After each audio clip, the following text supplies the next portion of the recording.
Hello everybody and welcome to Moto Central here on Direct Motocross, brought to you by Sneaky Weasel Beer. I'm Billy Rainford from Direct Motocross, and with me today we've got Chris Pomeroy from MXP Mag. Billy, thanks for having me. Thanks for being here. Yeah, it's good to have you in the studio. Great day. I always enjoy coming down to London, and what better reason than to come and sit down and talk about moto. Yeah, so basically what we're going to do here is we're less than 2 weeks now away from the start of the motocross season for the Rockstar Triple Crown Series. There's lots to talk about, so we kind of want to do a little preview show here. What we're going to do is we're going to break it down. We got 3 rounds for the West. That's kind of one thing that's new. We're going to go to Calgary, we're going to go to Prince George, and then back to Minnedosa, which we went to last year. Anything stand out for you there? Well, I think 3 tracks that last year gave us some great racing. So, I think talking to some riders the last few weeks, everyone loves going to Calgary, right? I think we can all agree on that. You love going to Calgary. I love going to Calgary. You're downtown. Where else are you downtown? I think any series in the world would kill to have a round with the city right there. It's unique in the world, pretty much, right? Yeah. No longer at the castle in Europe, so this is pretty much the only one that's downtown, right? It's amazing. Everyone when they come, they can't believe that the photos have the skyline in the background. You really don't get that very often. Exactly. And in Prince George has been on the schedule for 2 years now, so this is the 3rd time going back there. Each time the track has been great. All the riders love the track. Yeah. Now it's benefited from some kindness from Mother Nature, as far as she's given us a little bit of rain to help with water in the track. So that's good. And then last year Manitoba, first year in the schedule, and everyone loved it. And we saw a great race in there last year. Yeah, that's again, every single rider, like you mentioned, loved the track. It's a little spot called Minnedosa at McNabb Farm, McNabb Valley Motocross Park. The McNabb family, young rider McNabb, and of course that we all know, an up and coming young ripper for sure. But yeah, every single rider said they love the track. They love there's elevation change, some sand, it's soft. The pits are nice there. It's a great package. It's the closest town would be Brandon, Manitoba. So it's a cool little spot. You basically you go from Calgary, you go up to Prince George, you come back down, and then you start heading your way east with the break. So lots of stuff to talk about though. What have you been up to, by the way? Just as a quick thing, you're a moto dad now. Well, I've been a moto dad for a few years, so that takes up a lot of time. But no. Just same as you, just trying to cover the sport with MXP and MXPMag.com. Right. I actually just did the National Series program last week. Okay. For JetWorks and the series. So saw some things that maybe haven't been released yet as far as scheduling, stuff like that we can talk about. But just busy doing moto stuff, really. Now tell everybody, for you that don't know, some of the younger kids may not remember, but what was your best national number? Number 3. National number 3 right here. So yeah.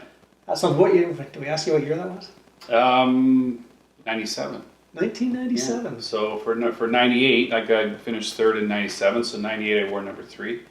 Missed 2nd by, I think, 3 points to Dubé. So no, that was, the 90s was my decade of decadence, if you want to say that. Oh, he's been saving that one up, clearly.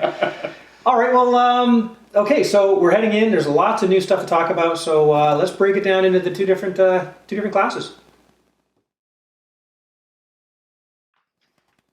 Okay, so yeah, like we said, let's start off with the 250 class. Lots of interesting things to talk about here. I mean, last year's champ was Jess Pettis. He wasn't able to do the entire Arena Cross Series, came in, took the title. He's moved on to a new team. He's on the KTM team this year.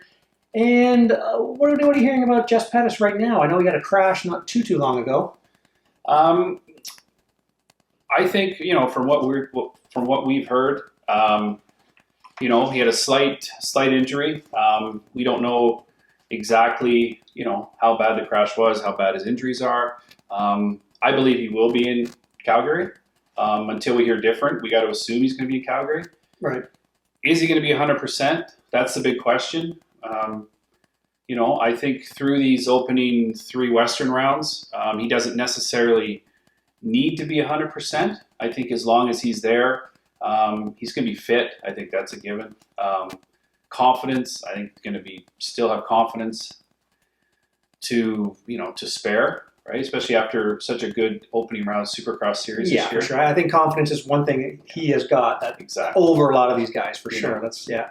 So I think even an 80% Pettis can get through these first 3 rounds, and then the series takes a kind of a 3-week, almost a month break before Right. the East starts. So that may give him a little more time to heal up from whatever injuries he's suffering right now from. But I think Pettis will be fine. I think he's that good. His bike's going to be good. Like you said, he's confident. So I think Pettis is going to be just fine. Okay, yeah. So again, he's moved over to the KTM squad for the next couple of years, for sure, at least. Anyway, like I spoke with JSR, and he was saying, he bumped his head at a crash at Pala. Thought maybe he'd hurt his arm that he hurt before, but JSR said that everything's going to be fine. So, like you say, we assume going into Calgary that Jess will be there and be up to snuff.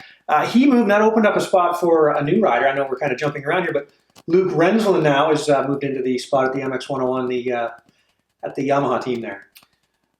I think he's a very interesting story. We saw some great things from him from the Arena Cross Tour earlier this year. He was fast at every round.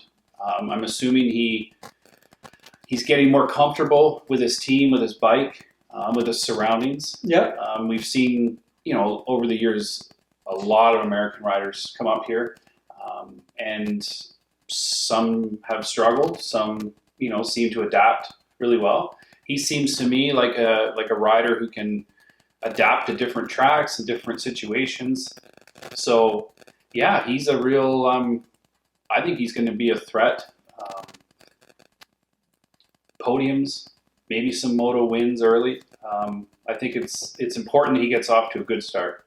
Right. I think if you talk to a lot of people, they'll say, why wouldn't a guy like Luke Rensland win? I mean, he's had some great races down at the AMA level. I mean, the guy's a proven performer, and Kevin Tyler and Johnny Grant over there, they sniff these guys out, and they're used to winning that class. So they've got a pretty good track record.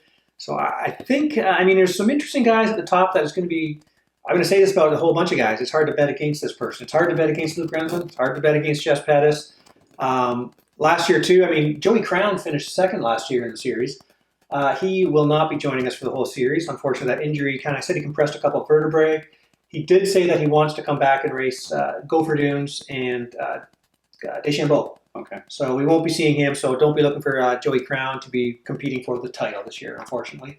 It's too bad. He's had some troubles with some injuries. But then Moffenbauer was third. Now, of course, he's gone up to the 450 class. So that opens up a spot as well. So I think if we're talking about the MX101 Yamaha team, we got to look at Rensland's teammate Marco Canella. Mm-hmm. A year of experience under his belt. I was really impressed with him last year. I thought, his demeanor. He does it so calmly. Just seems to be so. His racecraft. Yeah. He doesn't seem like a young kid when he's racing, and seems very calm. So I think with a year of experience under his belt, with the team, with the whole setup, travel, and the tracks. Let's face it, these tracks, they're good tracks. Everyone loves racing on them, but they are different. The setup's different, and you need experience on them. It's hard to come in and they're smaller. Like a guy like Luke Rensland is a guy that's going to notice that they're smaller than what he's been racing at the AMA level. They're tighter. Exactly. So I think Canella had a good off season of training, from what I heard. He looked good in the Arena Cross races, but I think watching him through the AX Tour, again he picked his spots. He was kind of Marco Canella that we're starting to kind of see all the time, right? So I think if he can get some good finishes early and just get that little bit extra confidence to lead races, or just know that he's a podium guy when he sits on the starting line. Right. I think he's going to have a great summer at the Nationals. Yeah, and he's kind of one of those guys that, he comes across as such a laid-back kind of guy, but those guys are usually the most intense under the helmet. It's kind of like the Bobby Canary type thing, right? You know what I mean? Like, he's a great guy to talk to, does great interviews, but I bet when he puts that helmet on underneath there, he is just, everybody wants to win out there. So it's not like he's out there just kind of goofing off. But he's a fun-loving guy. He's fun to talk to. But we passed over, because we got to the MX101, last year, Dylan Wright coming in again in the 250 class, just coming off the Arena Cross win. Is it Dylan Wright's year to bring this thing home, motocross season? I think Dylan Wright is someone that at this point, I think it's really hard to bet against him, especially if Pettis is coming in, maybe not quite 100%. I think it opens the door a little bit for someone like Dylan Wright to jump in there early in the early rounds, get some points in the bank, get some moto wins, maybe some overalls, and as they head east, come back with red plates. I mean, it's all about getting the red plate and then never giving it up, right? So from what we saw from Dylan in the AX Tour, he won the championship, which I wouldn't say that it was. I wouldn't say it was unexpected. He was certainly one of the favorites, but I think it was how he did it that was impressive. He rode very kind of within himself, right? Which we haven't seen in the past. He's been a guy that's exactly. Yeah. Checkers or wreckers, I mean, for lack of a better phrase term. He took what each track kind of gave him, and if the opportunity was there to go for the win, then he did. If it was, if the race kind of dictated that he laid back a little bit and, just tried to score points, he was able to do that too. And I think it comes from just the natural maturity of, of a rider, of a person. And I think he's, right now, as we sit here today, he's has as good a chance as anyone on the list to take home his first outdoor championship this summer. Yeah, fully agree with all that for sure. To be again, like you say, Kitty's always been exciting to watch. When he's on, he's on. When he's then other things go bad. I mean, I've got some photos from like Minnedosa last year, and that thing, him and Matt Bannon, just the ups and downs of motocross racing are amazing, and it'd be good to see him put a solid run together for this season. Coming back this year too, we do have Josh Osby. He is coming back on the new and old, the CTR Club MX Redemption Racing team. He'll be back. So Josh Osby is another guy that is going to be hard to bet against. He's another rider that comes in. Not that you don't know what you're going to get from him. I think it's the opposite. You do know exactly what you're going to get from him. He's going to be fast. He's going to qualify well. So he's going to always have good picks in the gate. He knows the track. Another year under his belt with all these tracks. Mm-hmm. It's just a matter of, can he stay consistent for the 16 motos? Right. We've seen him have flashes of brilliance where you think, he can't be beat, right? And there's days where he can't be beat, right? But I think it's the motos where, his bad motos that sometimes end up costing him points and in the end, a chance at the title. But, Osby's another one that, he has good resume.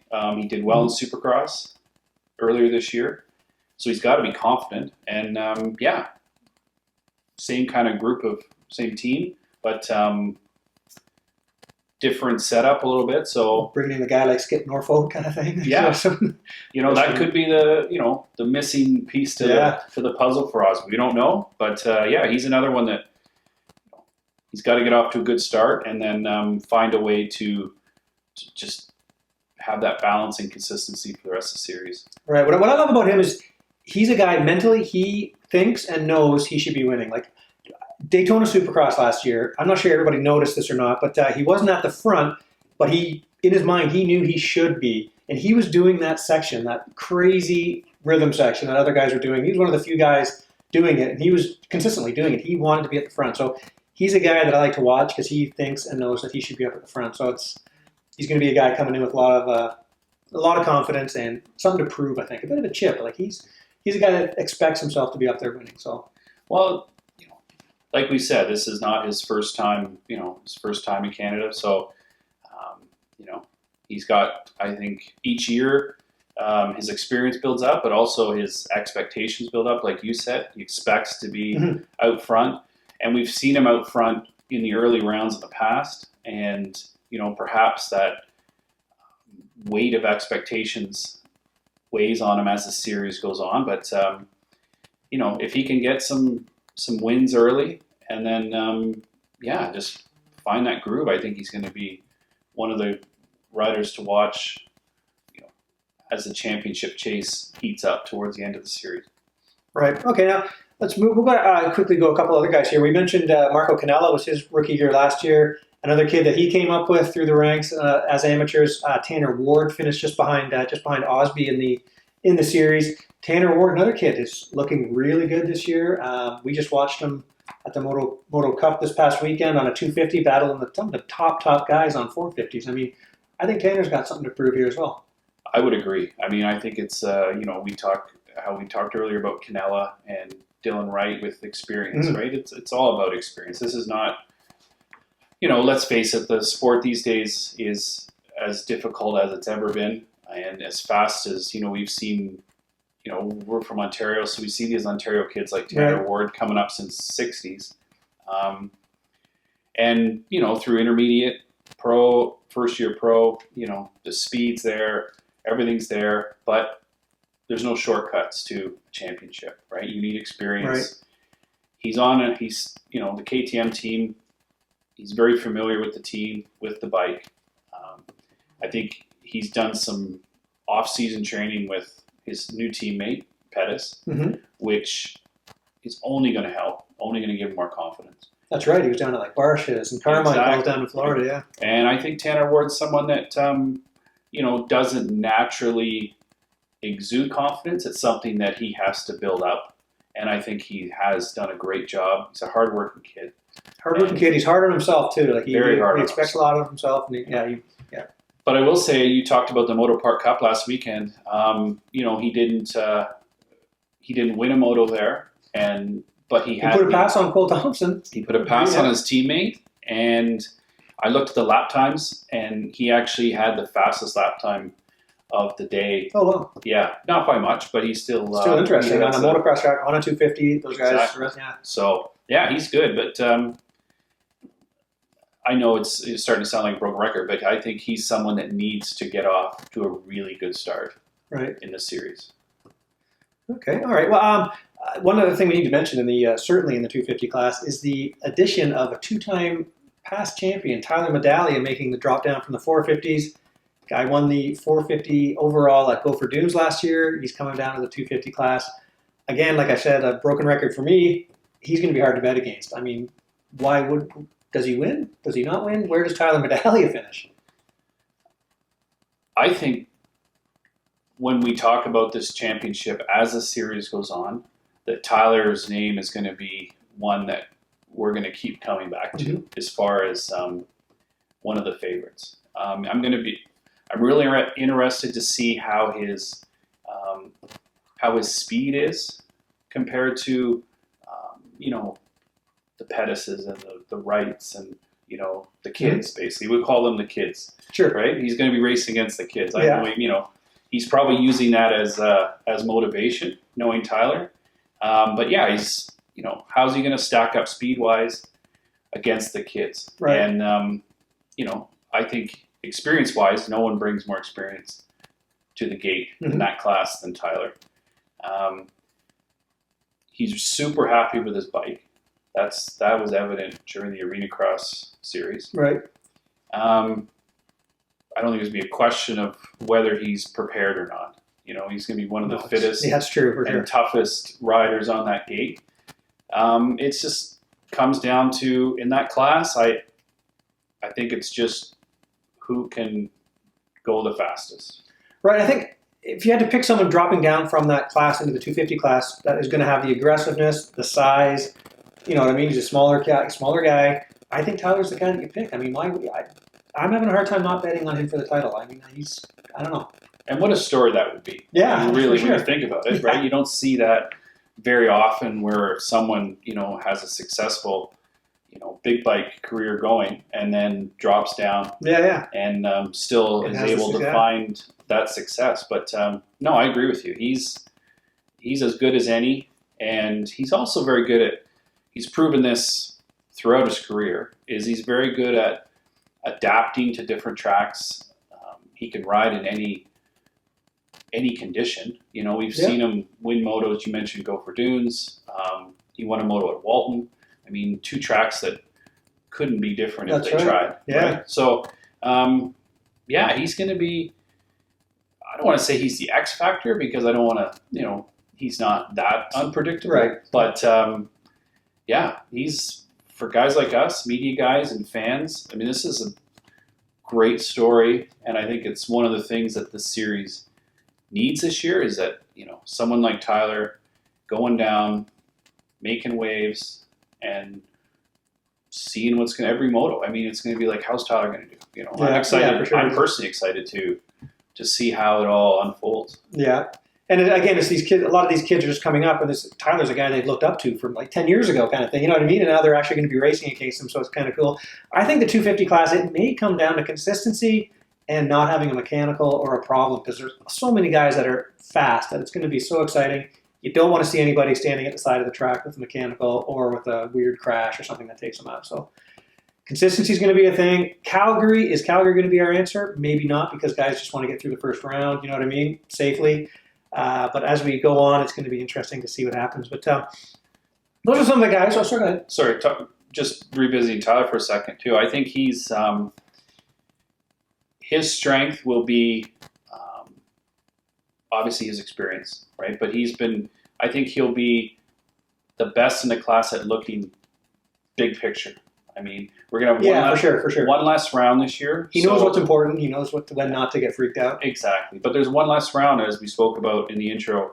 There's only 8 this year, so 2 less motos. The margin error really shrinks a little bit in the fact that, we've seen riders in the West before have a DNF or a bad moto. Right. I think with 8 rounds, I don't think you can have a bad moto, really, and expect to challenge for this championship. Yeah, you're right. So Tyler's, there's going to be those motos, those bad motos where, perhaps you get a bad start or, you have some bike issues. No one's better at Tyler than bringing that bike home somehow. True, yeah. And scoring maximum points, and just keeping that level thing, right? So comes with experience for sure. Exactly. He's got that. Experience. The thing that I want to see, or that I'm interested to see, is how does Tyler react when he starts getting, when the kids, again, we call them kids, but when the kids get super aggressive with him. But I think he's the kind of one of the, again, like I said, one of the guys that comes down that can match that. True. He will not, he won't put up with it. He loves that stuff too. He's not the kind of guy that'll get rattled. You're not going to rattle him. No. So I think that's going to be, so again, like I say, a bunch of guys that we're putting at the top of this list for who to pick, and he's certainly in it. But let's talk about some of the new guys. We got like kids coming up like the Texan rider Floyd, who came up like gangbusters at the first arena cross. You could argue maybe it would have been better if he didn't, because there was a lot of pressure on him after that first performance, and then he expected himself to win. It's tough to he had some mechanical stuff, but it'd be great to see him out there. He's got the speed. It'd be kind of fun to see him mixing up in there. Yeah, I mean, I don't think I was the only person who was, wondering who Ryder Floyd was after the opening round, right? But no, he proved himself through that arena cross series, and I agree. The expectations might have been set high right away, and he struggled with some mistakes, but that's in tight arena cross confines under anything. Every mistake is amplified. So get him on an outdoor track. I'm sure he's more comfortable, and I'll guarantee he doesn't lack speed. So he is going to be one of those, gets a good start, runs up front, makes life miserable for the series regular guys, and if he can get up there early, and then he's going to be someone that we're going to be talking about throughout the series. Yeah, for sure. Nice kid, bigger kid too, so he's not going to get pushed around by these guys either. Hopefully, you can keep the bike. He had some mechanicals, as we saw. Hopefully, they've got that all sorted out. If you've been following him on social media, he's certainly looks like he's going pretty fast out there on his practice tracks. I think he spent some time in Oklahoma, where he spends his time practicing and stuff. But he'll be out there on the Manluck Racing team, so it'll be interesting. And we got Brad Noddet making a return to the series. He's doing all of our rounds, so that's going to be cool. He's going to be getting good starts. Brad Noddet getting himself back, be fit for these longer motos and stuff like that. It'll be good to see him. Always a real good character to have around our scene. It'd be great to see him back, right? Jair Mitchell, we were wondering about him, the Bermuda rider. Sounds like we just spoke with Mark Booker earlier. He will not be with Mark Booker on the Whole Shot Motorsports team, so I haven't actually heard what Jair's plans are right now. But it would be really cool to see him up here doing some races. Whether the fact he's not with Whole Shot, whether that means he's going to wait, maybe do the East rounds, or whether we see him out Western, I'm not sure. We'll certainly let you know when we know that. Marshall Welton, Sky Racing. Marshall Welton, man, where we put the number 285. He'll be, again, another guy, throw him in there as well, at the top. I think he's the probably, if we had to pick one rider that, we're just not sure, what he's going to bring. I think he's going to be fast. I hear a great addition to the series because I heard, he's one of those guys off the track. He's a great guy, right? So he's going to fit in really well with this kind of laid back Canadian series that everyone always talks about. He's in 2 years of the MXGP series too. Like he's done the GPs. Like this guy's got some pedigree. Right. So we know right away, the travel's not going to bother him, and how he adapts to different type tracks like we see in Canada. He's going to do that well. He's another one to watch. I think when you look at when the gate drops for Moto 1 in Calgary, I think it's going to there's 10 riders at least 10 riders that we're going to be sitting there watching just pull away and challenge for Moto. We could see different Moto winner at all 3 Western rounds. Who knows? I know you're right because this is what we're saying as watching it and fans and media guys. Now, all the people we mentioned, they all also think that they should be up front. So it's you know what I mean. When it's interesting when the gate drops. It's going to be interesting to see what happens. Some of the guys that are more experienced with Calgary, that's a big track. That's some big jumps. Some of these guys are going to have to get to know the track pretty quickly in practice. So it'll be interesting to see. I'm also interested to see young Bjorn Viney, the Ottawa rider who now lives in California. He's going to be running the series as well, and he had hurt his wrist, I believe, but he's back to riding. He's okay, so that he's got some speed too. I think he's going to mix it up in the top. Maybe not quite there, but if we're looking at guys right below that, we've got like a Bjorn Viney. We got Chris Fortier coming back as well. So be some guys there mixing it up in those areas. We're talking like unfortunately Jake Trico snapped his wrist there in some at a preseason race and stuff like that. So he won't be going west, but we saw him at Moto. He was at Moto Park as well, but we'll see him. Will he be in the mix as well? Like that kid's fast as well. He'll certainly be at least in that pack we just mentioned. Yeah, I mean he was. He raced the East half last year in the 250 class, and he had some. I'd have to check the results, but I believe he was top 10 in every moto, pretty much. Some motos he started, high up and then dropped back to, around 10. Some motos he came from way behind and finished 10. So he was able to get those finishes different ways. I think once he's healthy, on the GDR Honda, different bike this year, but once he's healthy, he's going to come back to the East, and he's going to be one of those riders where, the competition are going to be like, who is this kid on the red bike? We haven't seen him all series, but he's going to be definitely a factor. Mm-hmm. Yeah, he's grown quite a bit too. He's no longer a little kid. All these kids are getting big now. Yeah, it's interesting. But so I mean, like we said, I don't even want to make a prediction here, but certainly there's a lot of guys that are going to crowd that podium. I think we got about 8 guys that are going to be on the podium this year. Yeah, in the same race. But it's going to be interesting. I don't know. So that's our 250 class. What do you think? Anything else you want to mention on the 250 side? No, I mean it's like you said. It's hard to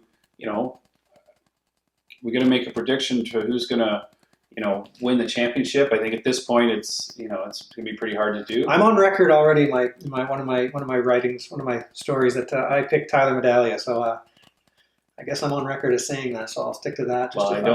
I don't think that's a bad choice. I don't want to sit here and make predictions, but no. But I think I think you have to go with last year's champ, Jess Pettis as a favorite. It's hard to bet against him. Now, we don't know the extent of if he's 100%, if he's 80%, whatever, 90%.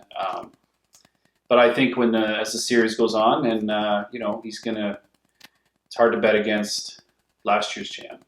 No, for sure. I know. And again, like I say, I flip flop between. But I am on record as saying that's why I say I flip flop between. As all the guys we just mentioned. How couldn't you pick any of them? I mean, there's arguments for all the ones we mentioned. The one thing that's for sure, I think, is that each race is going to be really exciting. And we're Oh gonna, yeah. we're going to be sitting there going, we're not going to know who's going to win each moto before it There's going to be starts. some bumping. I think there's going to be so a lot of these guys. For some reason, I feel like even more so than normal. I think there's going to be some guys that are like, no, I'm the guy. No, I'm the guy. Yeah. So there's going to be some guy, making statements in corners, kind of, some lookovers. There's going to be some keep the camera ready, watching guys look over and giving guys the looks as they try to make passes. It's going to be a good season for sure. I think. Yeah, I agree. All right, well, hey, let's move on to the 450s. All right, yeah. So Chris, let's move over to the 450 class. I mean, we got some big stories there as well. I mean, got some guys not coming back. We got some new guys in the class, returning to the class, new riders. So we got lots of stuff to talk about. Let's quickly start from the top. Colton Fasciotti coming back. The plan was we thought he was going to retire, but no, he's coming back to try to get his 6th to break the tie with JSR. Can he do it? Colton Fasciotti. I think that he has as good a chance as anyone, or as good a chance as he's ever had to come back. And I mean, I can't believe we're talking about his 6th national championship. I mean, that's pretty amazing when you think about his long and distinguished career. It hasn't been, for someone who is known for being so smooth, so precise, very methodical on a motorcycle. I think we could all agree on that. For someone like that, it hasn't been an easy, I don't want to say an easy career. I think when we look back on it, I'm sure he feels the pain of, some old injuries. Mm-hmm. And some newer ones. ones. So I think he's the favorite. I think he has to be the favorite coming into 2019. But I do think also that this will be perhaps his most difficult championship to win, just given everything that's happened. The other guys in the class who are going to be, I think, that much better and that much more prepared. So, will he be standing with the number 1 plate when Walton at the final round of Walton? I think he's got as good a chance as any, but I do think this summer is really going to test his resolve, and it's just going to be, as they say, the last championship is probably your toughest. Well, that's what I was going to ask you. I mean, we all have to agree that the fact that he was probably going to retire last year, but then wanted to come back for one last try, this has got to be kind of his swan song. I mean, extra motivation. He's got kids now. He's got mouths to feed. He wants to go out on top. It's going to be interesting. Finishing right behind him the last year was Cole Thompson. Cole really wants to work on the outdoor. He wants to get the outdoors title. They went head-to-head this past weekend. So we got our first look at those guys since that incident in Supercross last year that took them down. And how cool was that at Motor Park? That was incredible. I was surprised. I showed up. I didn't know that was going to happen. Yeah, I mean, I didn't know. I knew Colton was coming. I didn't know Cole was coming. But to see them on the starting line together, Elbow to elbow. I know in the second moto they were lined up side by side.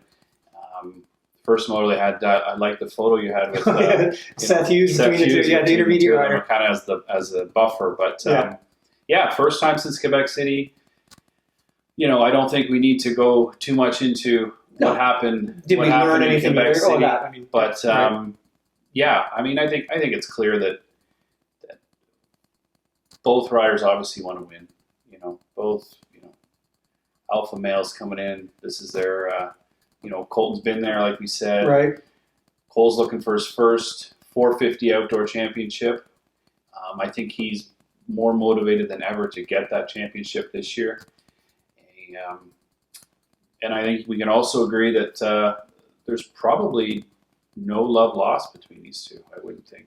No, I think as the old saying goes, they are not exchanging Christmas cards anymore. There seems to have been a wedge driven in their relationship. So that's going to add some intrigue from the media side of it. We have to be able to hype it up. We're going to hype it up, obviously. There's that battle. They want to come. They both want to win. There's a bit of a, hey, not you, I'm taking this.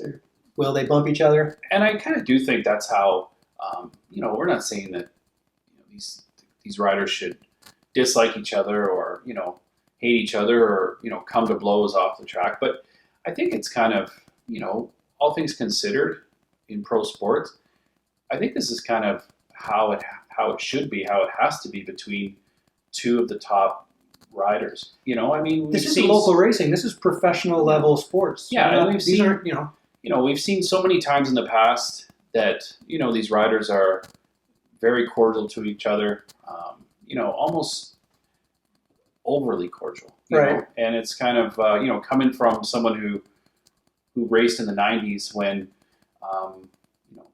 no one really liked each other, right? I'm not even exaggerating. Right. I mean, Your friends were at home. Your friends were not racing. Exactly. Yeah, yeah. I mean, I didn't like too many people, and I'm sure no one really liked me, right? But Everyone was getting your elbows in the face. That's why. exactly, Elbows up. elbows up all the time. But we're friends now. There's lots of time for friendships when racing's done or when you're retired. But I think for now, this is just kind of the way that it has to be. And I know, we made a big deal about it, about them not, Colton and Cole necessarily not being best of friends anymore. But, I kind of just, like I said, I think it's just the way it should be. I don't think, Well, we're obviously when people come up from the States, the first thing they always say is how it's so laid back. Everybody sits together in the pits. And you have talks with some of the riders, and they'll be like, maybe it shouldn't be like that. Maybe we should be there. It's business. Get out there, do it, anything to win. You're not out there being buddies. But although sometimes you also race buddies harder. So you know what I mean? Like sometimes relatives or But I remember talking to Davey Millsaps when he came up after the first round in Kamloops, and just basic obvious questions. How'd you like being in Canada first race? Mm-hmm. And he was taken back, quite surprised, even though people had told him what it was like up here. He was quite surprised at just how nice. He said I can't remember which rider it was, but one of the top riders leaned over to him before the first moto and said, "Hey, good luck, man. Good to see you here." And he was like, he thought he was sarcasm. He said, "Hey, yeah, oh, because you're he just serious." said, that's just not how he was brought up, not how it is in the States. Right. Not that they hate each other there, but they just don't talk. Right. Right. And so he was surprised, but I think we're going to see that this summer. Colton trying to do everything he can, obviously, to win his sixth, and Cole doing everything he can to try to win his first championship. So Right. That's a very interesting story. And then we throw in Gorky and Nicoletti and some other names that they can win too. Well, yeah, we can't brush over those two names. That was finishing third last year was Matt Gerke. Switched teams. He seems to be coming in with again, like these other guys, a new fire lit under his belt. He has a chip on his shoulder. He has something to prove. He's not a guy who likes finishing third. He thinks he should be winning the 450 championship up here. He's got a couple of them already. Where do you put Matt? Is Matt on the new team? Is he a happier Matt? Is he a faster Matt? Better starting Matt? I think, from what we saw in the early AX Tour rounds, Gorky was very good. Had the speed for sure, right? I mean, that race, he was on another level in Barrie at the final round. I think he's super happy with his equipment. Not that he wasn't before. I mean, it's not a knock against, his past team or Right. bikes or anything like that. It just sometimes a rider's style and fits different with, fits better with different machinery. And then, of course, every rider, they're looking for that feel, right? And once they get that feel, if they have a feel on a certain bike, then their confidence, balloons, right? You Right. think all these top guys are confident all the time. Well, they're not, right? They're always searching, Yeah, always true. Yeah. looking. And when you find it, your confidence just, like I said, soars, and you just feel like you can win every time you line up at the gate. And it does look like Gorky has a little more like swagger kind of thing. That's what I noticed in the arena cross rounds. He just kind of like, I saw him smile a few times, too. I did see him smile, and he smiled at me too. So I don't know if it was just me or whether he's just happy, but Probably a bit of both. yeah, he looks good on green. That's I think that's a given. Okay, well, as we quickly get through a couple of these ones, we can brush over 4, 5, and 6 was Medaglia, Benoit, Epstein. Tyler's down to the 250s. Kevin Benoit has retired. He's racing this weekend at Riviere de Loup, which is kind of cool. But and then Dylan Epstein has called the racing at pro level, but he's for an aerospace company. He's doing great. It was his weekend for the Friday update a couple weeks ago, and spoke to him. He's doing great. And, yeah, so it's really nice to hear. But we won't see Dylan Epstein back. And then behind him, we'll have the pairing of Keelan Meston, Cade Clayson. Cade's back on the team. He was on the Sky Racing again. Keelan Meston on the CTR team on the Yamaha. Will that be the key to the puzzle that he wants? I mean, he's racing the first 2 AMA Nationals. Wants to. He's trying to really keep working on his speed. He wants to be up there with the top guys too. So. No, he'll be good. And like we saw last year, he was really good at the opening round. His hometown race. Right. Yeah, I remember the tears on the podium. That was an amazing. That was one of the best moments of the series, right? To see guys like that get some well-deserved recognition. Mm-hmm. I think it's going to be. I think it's going to be real tough, as it always is, for him to break up to that, top 4 class, because I really do think, the top 4 or 5 guys are really going to be probably going to separate themselves. Really going to be going fast. Yeah. And it's tough it's baby steps. You don't just jump into the top 4 or top 3 overnight. We saw he was able to run that speed at his home track last year. So he's got to start there, and then he's got to put himself in good position off the start in each moto after that to just build that confidence that, hey, I do belong up here with these guys. Right. Yeah, for sure. So that'll be interesting to see. I mean, and he's such a fun guy to talk to as well. Interviews are great. He understands that you never know how long this is going to last. He's trying to get better and better. So as he said, working on his craft, like he really wants to make that next step with those guys, and he won't be happy until he does. So it'll be interesting to see. Hopefully you can show these guys a wheel from time to time. Ryan Lalonde was 9th last year, and then Cheyenne Harmon, another guy at Cheyenne Harmon. Yeah. Some potential there as well, for sure. So it'll be interesting to see him how he does. So those guys are all going to be, they're all going to be good. They're all fast. They're all got some, great potential to take that next step. And again, it's going to take some good finishes early to get some confidence, and then to go from there. And then I know we touched on his name, but I don't think we went too in depth yet. Was Nicoletti? Oh no, he gets his own segment here. For sure. Oh yeah, we went through the top 10 from last season. Now let's talk about the new guys showing up for sure. Phil Nicoletti, again, where a guy like that is a guy do you have your money on him? Is it hard to? Where do you put Phil Nicoletti? What do you think of his speed? I think Phil's going to be somebody that is going to show some really good raw speed early. Mm-hmm. I think we're going to see his name in the early rounds, always maybe at the top of qualifying. I think, even though he brings a great resume with him, I know he's had some really good success outdoors in the U.S., mm-hmm. But I think there is a little feeling out process. Be freaked out by, like last year when Colton Fasciotti manages to win by a minute or so. I think that's kind of put some surprise in some people. I think every rider that's come up here. I mean, I know we talked a little earlier about Millsaps. Mm-hmm. He came up here, I think, on a different level. Yeah, yeah. And he also came up here with pretty much his personalized own factory bike from the States, right? So he was on another level, I think. But Nicoletti, super talented. Mm-hmm. He's got great speed. He's on great equipment.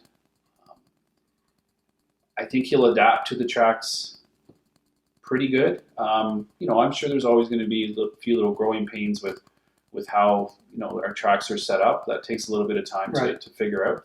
But I think we're going to see some great speed from him early, and then if he can just find that where he fits in with the guys outdoors, with the top guys, the Fasciottis, the Thompsons, the Gorkys, I think he's going to challenge for this championship, in the later rounds.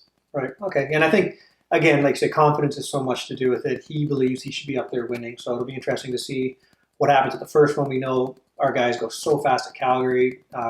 Last year it was at Popcom where Colton just kind of destroyed everybody as well. So we're not there again this year, but it'll be interesting to see what happens with the guys. What about guy number 164, Dakota Alex? I mean, there are rumors that he hurt his wrist. It's not broken. Okay. He has to sit out the Riviera de la Arena Cross, but he plans on being out there for the first one. He'd hurt himself before Arena Cross, so that's why he said he missed the first couple rounds of our series out west. But he thinks he'll be fine to go. So a guy like Dakota on the 450, you know he's going to get good starts. Yep. Will he be there throughout the races, throughout the season, or would you put a guy like Dakota? I would put him anywhere from third to sixth, seventh. If he can, like you say, he's going to get great starts. Right. He seems like he's got great speed. Mm-hmm. Can he maintain that speed for 30 minutes plus 2 laps? That's another story. That's something that I think we have to only time will tell. Right. To tell that, but. And like you said, I mean, you're coming into Calgary can be, there's so much, Calgary's so unpredictable with the weather sometimes. Right. Is it going to be a cool overcast day? Is it going to be 30 degrees and sunny? Is it going to be snowing? You don't. True, yeah. We don't know. In Calgary. Same with Prince George. I think we've seen pretty cool temperatures, some rain in the past at Prince George, but overnight that could be a hot, dry day. So for sure, you never know what you're going to get until you get there. So yeah, so he'll be like we say, being there at the start. Where he ends up is going to be interesting to find out. Hopefully his wrist holds up. He said it was some ligament problem, so hopefully that strengthens up. Obviously, he'll probably have a brace on kind of thing to strengthen it, but hopefully we see him at 100% and we can see what he can do. We've also got Mike Alessi coming back, the number 800. He joins the Gopher Dunes guys. He will be a teammate of Colton Fasciotti out there in the 450 class. That could be interesting. I mean, another great starter, obviously. Mike, does he have what it takes to stay at the front this year? Or, I mean, we've seen him do it before. I'm super excited to see how Alessi's going to do. I was really surprised at how well he did in the U.S. Supercross series that he joined. I mean, I know Right. he only did kind of the second half, but to jump into that series and make main events and run. He didn't set the world on fire, but I thought it was pretty respectable. Right, yeah. I think he's going to be. I think we're going to see the best Mike Alessi that we've seen in the last few years. I think he's super happy on the Honda. He's got to be feeling confident after those good finishes in Supercross. He knows the tracks, and like you said, hasn't lost that knack for getting good starts all the time. Which Right. I think this at this level. At the top, at the front of the pack, it's going to be obviously a lot easier to start up there as opposed to coming from behind to get up there. So It's going to be. I'm anxious to see how Alessi is going to fare this year. I think he's going to be really good. Yeah, and again, a guy, I don't want to say twilight. Well, I guess I will say. I just said it. Twilight of his career, perhaps. Something to prove. A new baby. Yeah. Happy. He just seems to really really enjoys being at the races. If you're at the races and you catch Mike, watch him. He's at the 250 race. He'll be out there helping guys in the line. He's hanging out. He doesn't hang out of the truck. He comes back and he's always around the races. He's always talking to people. He's talking to fans. Really happy. And I think when you're happy and doing, you do well. So that'll be good to see. Good to see Mike up here again. I think he's great for the series. I know when he first came up here, there was the reputation and the whole past and stuff, but since then he's just he's been one of those guys like a Bobby Canary or something like that where Absolutely. He fits so well into our series and Brings his bicycle. We go for road rides and stuff like that. That's good. He's a great guy, and like you said, he's so if you do catch him during the day or even you see him at a practice track during the week, he takes time with the kids. I think he's going to be one person I really think he's going to help having under the same tent is I think he's going to be Big help to Dylan Wright. Right, sure. Just being that calming voice. And for Trico to learn from once Jake makes Exactly. Makes it right, yeah. Is it going to affect? It's going to be interesting to see. If Alessi starts, can get out front and win motos, and then Colton starts winning motos. How that? Yeah. They're hey, we're all buddies. We're not so much buddies anymore. Yeah, because that's been Colton's. That's been Colton's team. Yeah. Right. So and it still is, but you get two guys going for the same real estate on the track under the same tent. It always causes a little bit of stress, I think. Right. So yeah, for sure. But no, Alessi's he's good, and I'm glad he's back because the sport up here needs someone like that. Yeah, for sure. Great personality to have at the races, and I think what he would love to do is be in the industry afterwards as an announcer, commentator. I think he really likes that. I mean, we watched him do it a couple times, and he really you can tell he was trying. You can tell he really enjoyed doing it. You think that's what he'd like to do in the future. But we got a guy like Sean Moffenbauer. We mentioned him briefly in the 250 class, up to the 450s. He's been number 6 national before. Can he get himself into that mix? What do you think? Where do you put him? Maybe just off the podium, sniffing around the podium. Again, I think Moff is someone that brings with him a ton of experience to this class. Like you said, he's been in this class before. He knows what it takes. He knows how the motos work. I think in the 250 class, the motos are pretty straightforward as far as you just go as fast as you possibly can, and until you see the checkered flag. I think there's a little bit more strategy in the 450, right? And if you're not familiar with it, it takes a little bit of it's kind of a learning curve to it. But he knows what to expect. So I think he's someone that really needs to get some confidence early in the series, and then carry that through. I think if he's struggling a little bit early in the series, it'll be tough for him to rebound. But he's on a good team, good bikes. Him and Phil, teammates. They seem to have a very good rapport at the track. Right. Walking the track. Moff's smiling.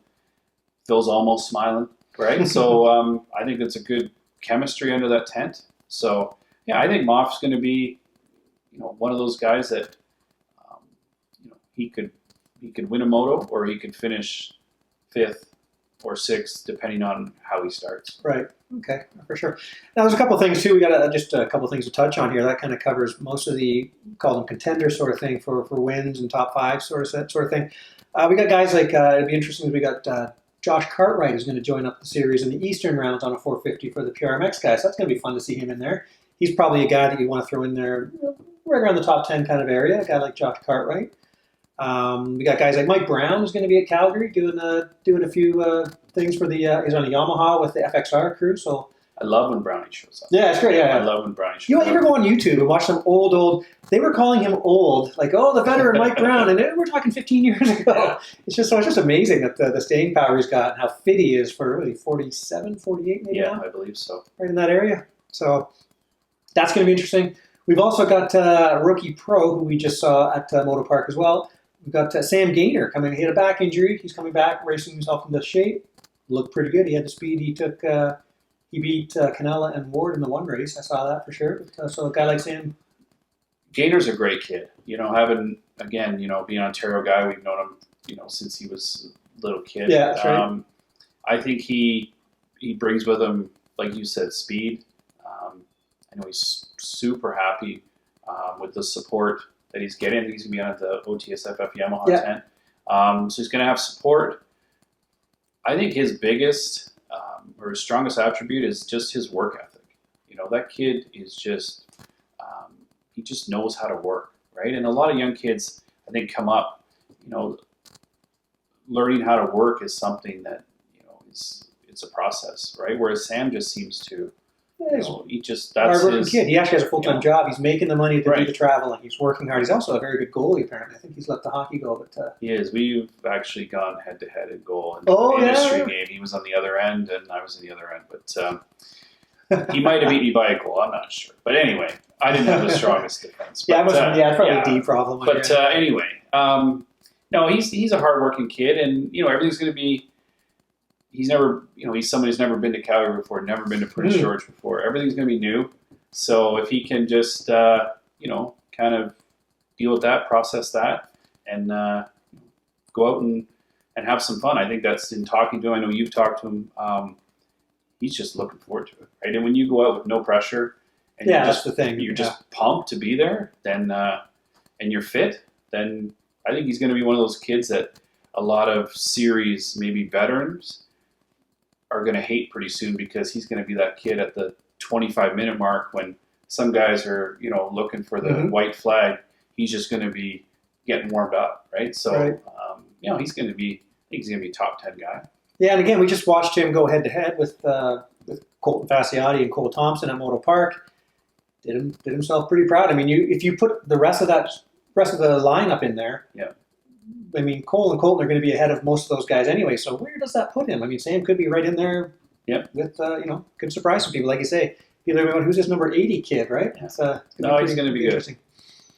Okay, who else we got here? I guess there's a whole bunch of other guys, obviously, and if we missed anybody that you're waiting for us to talk about, I apologize for that. It's Chris's fault. But we can get them on the sequel. We'll get them on the what? The sequel. The sequel, yes. Yeah.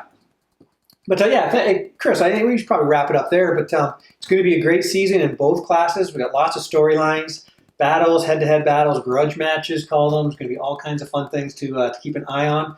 It all starts like June 1st in Calgary at Wild Rose. So, I mean, we're almost there. We're also just, I'm going to throw it out there. We're going to drag you there as well. But we're going to be doing a live show on Friday nights before each round. So the first one's going to be at Blackfoot Direct, right by you can. I was talking to Dean Thompson. He said you can actually see one of the tabletop jumps from their new place, right brand new shop. Brand new shop. So we're going to be hanging out there on the Friday. They're going to have a meet and greet. So hopefully you can come by, have a seat. Maybe we'll have a cooler of Sneaky Weasel beer there or something like that. But thanks to Sneaky Weasel. But anything else you want to talk about? I know you got to get back to some. You got to stay in the deck. I think we've covered everything. I think like you said, the series is.